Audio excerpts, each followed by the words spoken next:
There's always inherent bias in any individual. It's just personal experiences. I don't know if you can just trust your gut feeling, but I mean, there are some things that are clearly, you know that it's a problem. Hundreds of human hours wasted daily. I don't necessarily want our teachers sharing their personal values. That's what my job as a parent is. Well, now you have a tool to help you cut through all of that. A lot of people can benefit from that.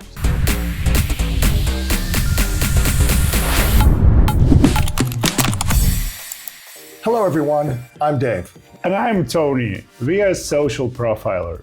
Our mission is to make things easier for you, make you and your loved ones safer by giving you more information about the people in your lives. At Socialprofiler, we analyze all profiles of entire US user base across 4 platforms and generate report about anybody in the US within seconds.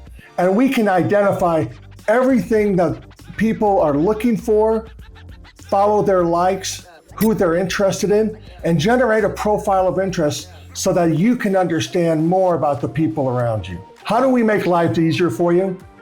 We can help you find the right date, find the right partner, find the right coworker, find the right realtor.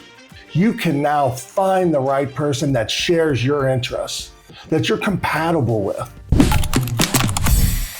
Today we're going to be discussing how to save billions in bias detection. If you look at today's court system, millions and billions of dollars are spent researching people for jury selection, understanding a plaintiff, understanding a defendant or a witness. Constantly work is being done to identify bias in people or predispositions or prejudices that they may have as a result of how they grew up, who they interacted with, where did they grow up. And so there's always inherent bias in any individual. It's just personal experiences. Well, that costs billions and billions of dollars in today's legal system. I personally, Dave, do not have any bias. I'm pretty sure I have zero bias. I am completely unbiased person. Well, you truly are one of a kind, Tony. Bias isn't necessarily a bad thing. Bias could be telling you, hey, at least I'm biased towards trying to eat healthy foods. It's just a positive or negative inclination on somebody's ideas. Are you trying to tell me you don't have an opinion about anything, Tony? Absolutely not. Why would I?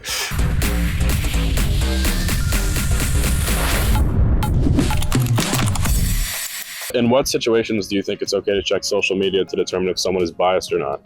In employment, that might be important. We're probably all driven by our previous biases, and I don't know if you can just trust your gut feeling, but I mean, there are some things that are clearly, you know that it's a problem if you... I feel like it's hard to check if somebody's biased or not on their social media if they're not posting anything specifically about it. So they've done something that you would suspect they have bias. It would be a way to at least get more data points. I don't think it can be a determinant factor, but it can be a contributing factor. If you were asking them questions about a certain thing or their opinions on a certain thing and you wanted to see if they're genuine about who they are, Okay. Check it out. Tony, you don't have any biases? Well, haven't you ever been on a jury? That's the interesting story. I was summoned once to serve as a juror. Infinite number of questions were asked and answered by dozens of people. And it was not even over yet.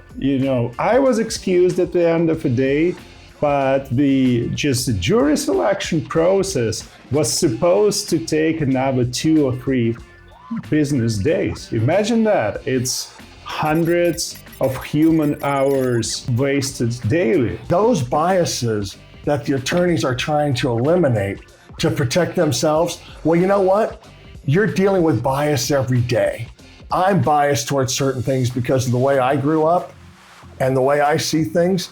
And you know what? As the foreman of the jury, I will tell you that one of the most difficult things, it wasn't running the jury box. The most difficult thing is trying to eliminate my own bias, so we stuck directly with the evidence at hand because it's tough to make decisions without leaning back on your experiences as a person.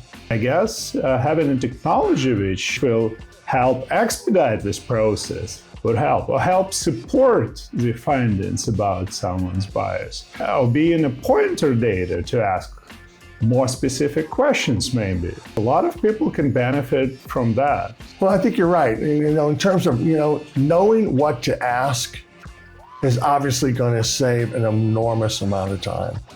And, using new technologies to help identify people's interests, the things that they do, their activities, that's ultimately going to be the key to saving billions and billions of dollars on personal bias.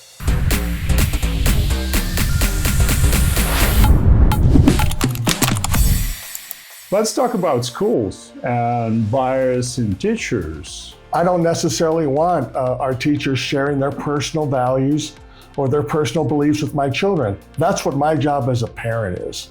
But it's really more than just the teachers. It's tutors, it's administrators, it's coaches. They all have their personal biases, and that's going to influence our children. And that's going to influence how they think going forward. And that may not be what I want my children to learn from them. That's what I want them to learn from me. And that's where, new technology can help you identify people's dispositions, their biases, their prejudices, especially when they're talking to our young children who are open to new ideas that may not be what we want them to know. We encourage you to click on the link below. Run a report. Run it on yourself. Run it on somebody you know. We'll prove to you it's scary accurate. You will now understand and know a person's interest before perhaps you've even met them or they've even said a word. Thank you for watching us. I am Tony, this is Dave, and we are Social Profiler. See you next time.